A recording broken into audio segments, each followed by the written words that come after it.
talk about Noah's Ark from the Bible. Basically, he took about 50 to 75 years to build the biggest ship of its era to fit every animal. Well, two genders from each animal species. So basically, like two cat, one female, one male, one male lion, one male female lion. A male elephant, female elephant. You get the idea of every animal. Basically, when he built the ark, it was basically for God's judgment of the world for its wicked ways and sinful. Like during Noah's ark, like during his era, people was basically doing demon worshiping and witchcraft, blasphemy, basically cussing God, laughing about it, killing each other, not feeling guilty. Everybody was basically following their desires. And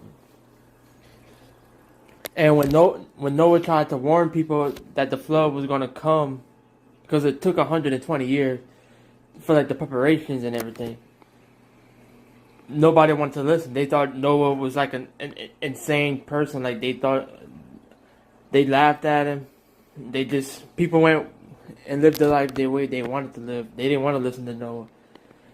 When the flood actually did happen, it was too late for anybody to join it. It was just Noah and, like I said, male and female of each species of animal, like two cats, two giraffes, two elephants, two lions, a female and a male for each animal. And Noah lived up to 950 years. I didn't know he lived that old.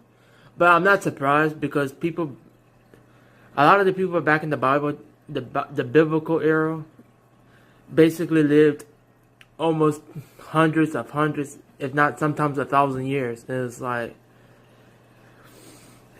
I couldn't imagine living 9 centuries.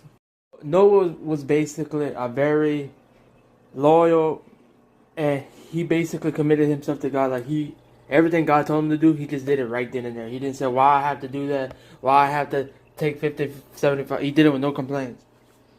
So basically, guys like Job and Noah are two examples of people with high faith, and they did pretty much everything God asked of them to do. And that's why